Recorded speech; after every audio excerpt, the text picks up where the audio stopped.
So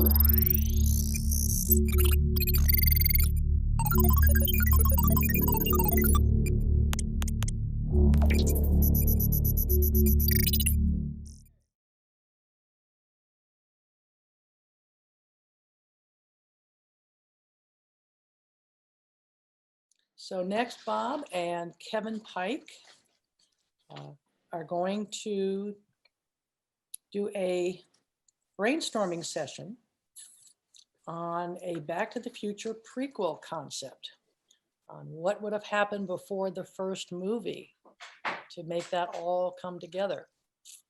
So that's what we're going to be looking at right now. You want to, Bob or Kevin, take it away? I'll let Kevin start off. How do you do, everybody? My name's Kevin Pike, and I'm happy to be a part of this event. I'm honored that Bob chose me to help kind of moderate everything. Oftentimes, Bob and the crew get together. They do these wonderful skits that they write up. A lot of them have been Star Trek in the past. And he came up with a great idea that we thought we'd put out there to all the fans and see how this free-for-all will kind of work out. So just kind of maintain some decorum of order, but everybody has a valid point, and we'd love to hear all the fresh ideas from everybody. The idea is that we're going to try to put together a bit of a scripting for a short film based on one of the ideas that Bob brought out, that it'd be nice to see the movie when Doc Brown has to go to visit John DeLorean and buy a DeLorean because he's decided that that would be a great car in order to make a time machine. So that's where we're coming from. And we want to remember some things about story structure. We want to have a beginning, middle, and end. We want to have a good guy and a bad guy. We want to be able to have a conflict, and we want to have some kind of resolution and fit all that in a tiny little shoebox of about maybe something of a 15, 20-minute skit that may be produced later on. And with that, that's Bob's idea. I guess there's an order of how you can chime in and be a participant. And I'd love to hear all the creativity that's out there. Raise your hand if you want to say something, and we'll go from there. Okay, Collins. Let's just start with Collins. Colin. As for you have the ability to put him. It could be a combination. Do I have the ability? Excuse me, real quick. Do I have the ability to see Colin? You would have to. We can unpin and unspotlight, and that should make the speaker. Yeah. I'm okay if you don't have to do that, and if it's too much trouble, I'll just try to listen attentively. I apologize, Colin. Go right ahead.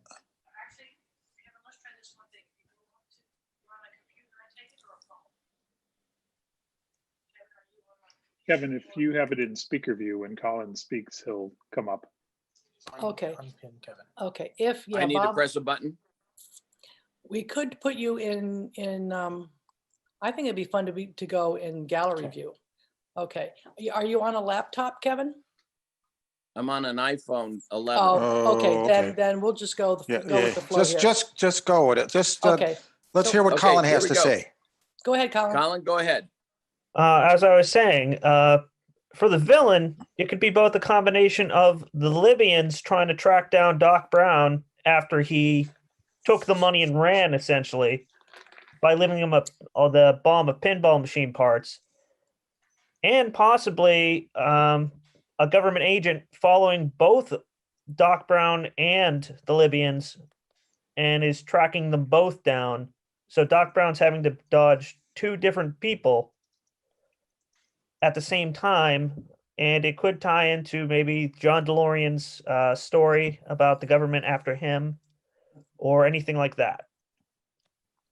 Those are How does that fantastic introduce? ideas. How does I that like that. How does that introduce Doc Brown getting in touch with John DeLorean with interest in purchasing a DeLorean? Well, after maybe doing all the science he needs to for the project, he discovers that a stainless steel exterior is the only thing that would allow the car to travel, like he mentioned in the movie. So he goes to the one person who he knows was involved in development of a car with a stainless steel exterior that is still available to get. So That, I maybe think, yeah, that's a good idea. And a lot of the DeLoreans were sold by car distributors and places that sold other types of cars. So kind of a fun inside joke might be that he goes to a Ford dealership and the salesman is trying to sell him a Mustang. Yes. And he's Yes. like, no, Doc Brown doesn't drive a Mustang. No, no. And he could be the antagonist. And then he sees John DeLorean, or he's talking to the salesman about flux dispersal, and it's going right over the salesman's head. But John DeLorean's in the background going, oh, and then he starts talking with John. You know, I think that would be cool. But that's just my thought. Thumbs up. So, okay, Skip has another thought. What are your thoughts, Skip? Well, I was thinking being a reason for Doc to make the time machine, if he's being chased by the Libyans and the government, that's a good reason for him to try to build a machine to get away from them. That gives him a reason why is he building a time machine? I'm going to get out of here because they're after me. Right. Well, now in the first movie, they say that the nuclear material was stolen like 3 weeks ago, and that's what's on TV. So we know that he had to buy the car several years before and not have any nuclear material to actually test it with until a few weeks before. We also don't know if Doc was involved in the heist at all. We know he hasn't been around. He's been working. But the idea that he might have been working with the Libyans to with the heist is an interesting idea. Okay, let's hear Tony? from Tony now. Tony had an idea. Hey, hello, everybody. So yeah, I was just going to piggyback on what Ryan just said. We have to remember that, you know, it took him 30 years. He'd been working on this whole thing since he hit his head, right, for the flux capacitor. So he had to have known prior to even meeting the Libyans that he had to find something with stainless steel or something. So these cars may have still been getting produced when he was looking for this type of car. And somehow when they were being delivered to various dealerships, had come across John DeLorean maybe giving off one of his training seminars or something to people, or just doing his P&R at a dealership and running into him. But I think, you know, starting it up, we have to think that it's taken a few years to get to 1985. So he's acquired the DeLorean a couple years before. So Yeah, that Okay, makes sense. Well, that sets the timeline somewhat, where John has to buy the DeLorean. The John question, or Doc? where Doc has to buy the DeLorean. But what we're trying to do here is put together a skit. The background information, we know we need a DeLorean, we know we're dealing with Libyans, we know we're dealing with plutonium. But the idea here with this story is, what's our skit? And as Gail mentioned, we have this canon story about Doc Brown doesn't drive an effing DeLorean. And that can Mustang. only happen at a Ford dealer. But so that's a cool background. He knows he needs a stainless steel car. He needs to go into a dealer and buy it. So the question is, what happens in terms of conflict? And does he not have enough money? Does John DeLorean think he's a wacko? Does the car dealer think he's a wacko? What kind of adverse thing can now happen to Doc when he walks into this dealership? Does a bomb go off, or you know, someone gets into the DeLorean and it has an electric fire and it catches on fire? We need to have a conflict idea of here, something going wrong once he's into the car Now, dealership. It could. So you have this scene. It's in the car dealership. We know Doc So does Brown is going to anybody be have there. any ideas of what could Right. go wrong in a car dealership? Right. Now, some of the conflicts. Some of the conflicts can be person to person. They can be internal conflicts. They can be between a person and the environment. So there's a lot of different options, but there needs to be a Okay, well, central let me pose conflict. another question. We could have a little bit of a background story here. Why does Doc need a stainless steel car? Does anybody have any reason why he might need a stainless steel car? Well, it definitely has to do with electrical and flux and. Okay, you know, Ken Johnson's got an idea. Let's see what Ken's got to say. Can you hear me? Ken, can you still hear us? Can you hear me? We can hear you. I can. All right. So, I mean, Okay. the movie kind of sets you up. He knows he needs a DeLorean because Marty shows up with one. So he kind of knows that he needs a DeLorean in the future, just based on, you know, the timeline that occurred. So in 1955, when he meets up with Doc and the DeLorean, then Doc knows that's what he's going to have to use. Right. So he's waiting for one to exist to use it. I hate paradoxes. Well, I think that's interesting, but I guess one of the questions we have to think about here in terms of a time paradox, if this is a prequel, it occurs before anything happens after 1955 when Marty comes back. So this is the early story before the time paradoxes occur. So that's the concept of a prequel. What happens before everything else is going to happen? I like Don Dina's comment. Don Dina, can you unmute and share your thought? Hi. Hi, Don Dina. Hi. I thought the idea of, you know, Doc said he lost his whole, you know, family fortune. And I have a feeling that it has something to do with buying the time machine. So what if Doc had invested all of his money into DeLorean, or a lot of his money into a DeLorean, and John just gave him a car? Kind of like the Johnny Carsons and all that got the car because they were an investor. I like that idea. Yeah. That is an interesting idea. I'm going to write that down.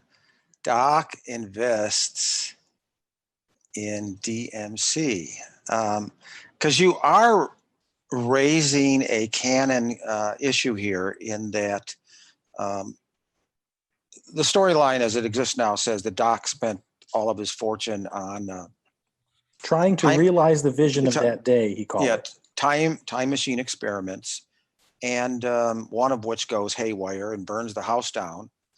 And then Doc has to sell the house and the property to get money. And this is before he has the DeLorean or even buys the DeLorean. So Doc ends up living in the carriage house. So I like this idea that Doc takes some money prior to the house burning down and invests it into DMC. And DMC, since it was incorporated in 75, there's a good time period for that to happen. So that's a cool idea. I always thought Doc burned his house down to to get the rest of the money to build his time machine. That was always my impression. Yeah. And interesting what thought. was the really expensive stuff he was spending it on? Was it because the prototypes kept getting destroyed? But to go back to the conflict at the dealership, what if there's only a couple cars available at the dealership and they've already been sold to other people? And Doc has to convince him and say, no, I have to have one of these cars. They've already been sold to other people. So you could integrate a conflict that way. And that conflict could go, Doc, I'm going to come back and steal the car at night. No, we don't want to make Doc like a bad guy. Now, Roland, you had a thought? Yes, I do have a thought. And of course, when I heard that line about, remember about that family fortune and the, Doc's house burned down, I figured that he was trying to figure out the power in order to run this flux capacitor to make time travel possible. So I figured he's going through a series of steps and a series of failures. And then of course, one ending up burning the house down. Right. And then now he's trying to find some kind of a transport system to transport this flux capacitor. So now you're going to go through a series of failures with a Mustang, possibly, or even a Porsche, or whatever the case may be. Blow up a Mustang. I like that. Yep, you blow the Mustang up, basically, sets the house on fire, or whatever. You're trying to figure out the power problem, and then he sees a commercial on the screen. Live the dream, DeLorean. Ooh. And then his face. That's it. Okay, I gotta write that down. Okay. Okay, Kevin, what are your thoughts on the things flying around the room here? Well, I thought, depending upon the year, and you could correct me, if that he got goaded into looking at the Ford Mustang, and he souped it up so much that in that process of making it so fast to make his goal of getting a car that could go back and forth in time, the car caught on fire and burned down the house. And he had insurance money on his lab because he knew that he needed some safety because of his experiments were getting out of hand. And the Ford people want to get a hold of him to have him replicate that engine. Because, and so the antagonist is your Ford dealer trying to butt in on the sales for the DeLorean. And you've got this, high-tech salesman that wants to pursue and find out the secret to how Doc got the car to go so fast before it burnt up and he got the money. Now that he has a lot of money, he doesn't have to do anything for Ford. He goes to DeLorean with this new commercial that he sees, and he focuses his time. But the Ford man is on his back, and the Ford man wants to steal his secrets, and the Ford man wants to sell him the car and make Ford famous. As long as we don't get sued by the Ford Motor Company, I love this. I love the storyline so far. Part of that reminds me of the story of Flubber, where he's got that Flubber engine and Ford is trying to steal it from him. It kind of reminds me of that. Really? Oh, I have to look that up. The remake, not the original. Okay, the Flubber Robin remake. Williams version. Yeah. So Okay. Ford makes a good generic antagonist, huh? Yeah. I love it. Any other thoughts? We have a couple hands up. Radek, your hand's been up for a little bit. Okay, so in the course of the first movie, Doc explains to Marty that the stainless steel construction prevents flux from, and he never finishes the sentence. Right. So, sorry, please unmute me. So we logically have to. You start over, Radek. Maybe I heard you. Sorry. So in the course of the first movie, Doc explains to Marty that the reason he chose a DeLorean is because the stainless steel construction was the only thing that did something to help out time travel, but he never gets to finish that sentence because the Libyans interrupt the entire exchange. So what I was thinking is, if he's doing all these time travel experiments that end up being very caustic and possibly explosive, then perhaps somehow the DeLorean's stainless steel construction prevents some kind of a chemical reaction from occurring that actually stabilizes time travel and allows it to occur.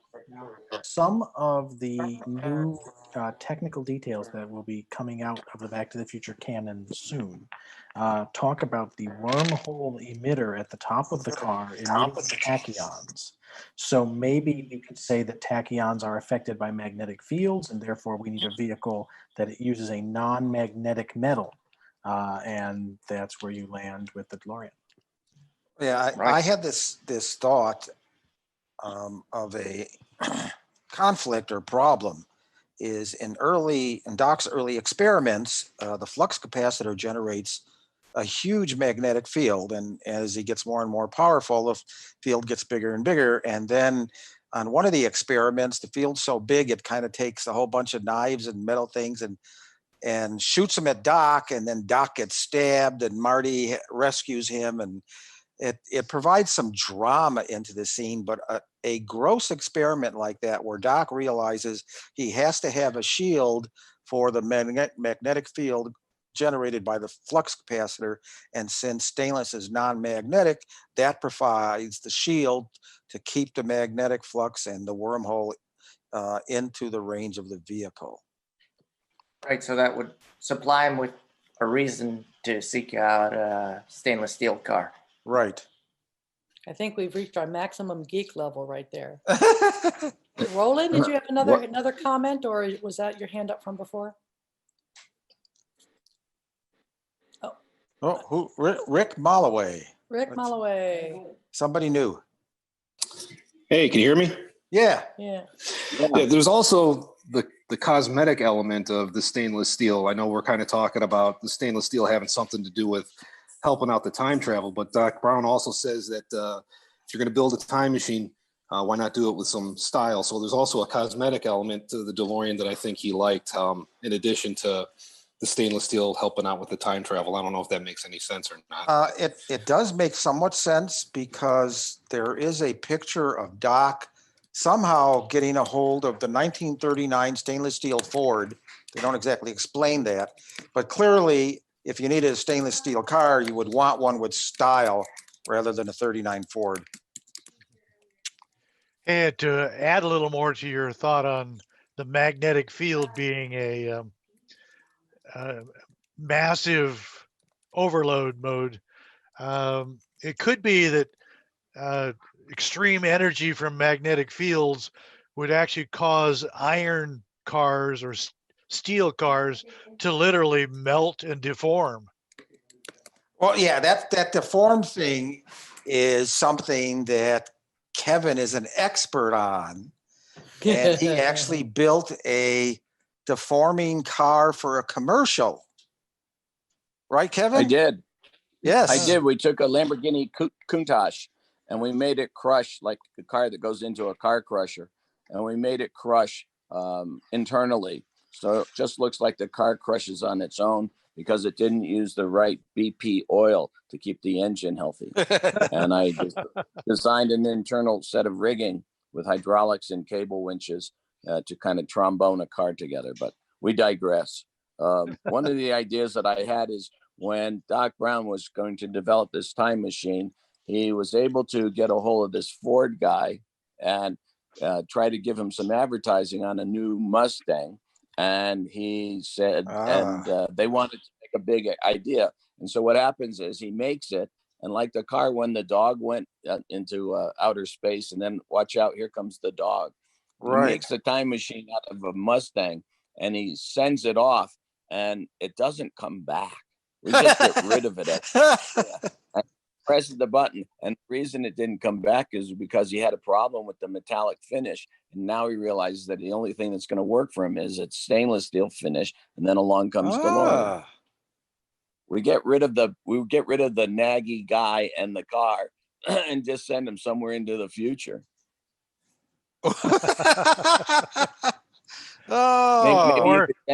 Or who knows? Maybe he went to the past. And he ends up riding a horse that's a Mustang. And it brings in the cowboy Western element. Yeah, there you go. That's a perfect tie-in. That is very cute. I like that. Okay. I do like the deforming car concept that kind of extends Bob's immense magnetic field. Yeah, if I could somehow edit Kevin Pike's video to make the Lamborghini look like a Mustang. Well, I'm not saying that couldn't be done, but what Kevin did was just friggin' amazing, and be interesting if we could try and aggregate that into a special effect. Not that I'm knocking Kevin's work because it was amazing, but digitally you can crush a car with far fewer steps these days. Oh, okay, good. But it would end up looking like a video as opposed to the real deal happening in front of you. Yes, there would be some, for those in the know, they would know it's a special effect. Yeah. Well, your special effects. Go ahead, Kevin. I was just saying that the biggest part of the story towards our ending needs to be the handshake between Doc Brown and John DeLorean. Oh, yeah. Where he finally gets the car of his dreams. You have to have a sequence where How does he get a hold of John DeLorean? Does he know John DeLorean? What year is this? And what did he have to do? Wait this long to finally get a car that was made out of stainless steel?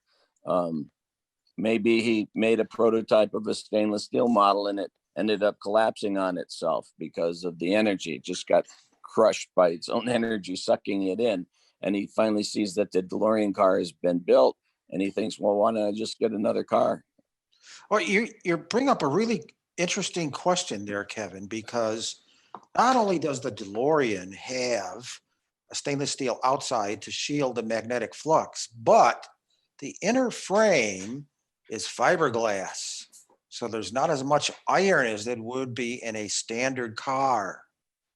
And I'm sure we could work that little bit of science into it. And you might mention about the I-beam, the way it's constructed, doesn't allow it to collapse on itself. It's, similar to like a small ball. It just doesn't collapse on itself. But the DeLorean just happens to have that unistrut down there. And that makes it very difficult for the car to crush on itself by its own energy gone wild. Great idea.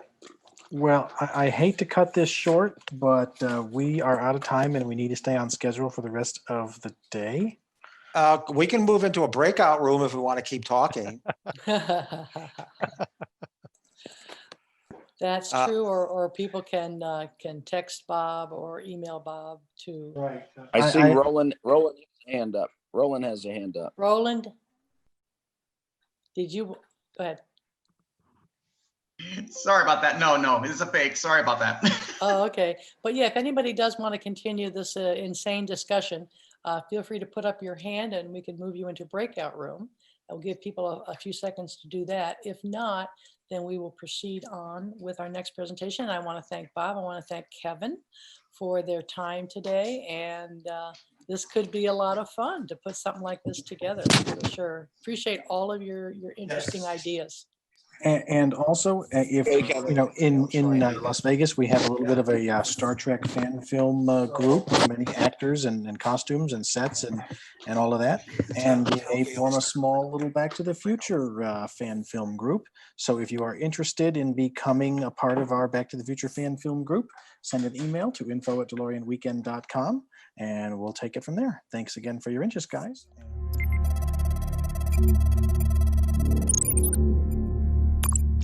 Thank you.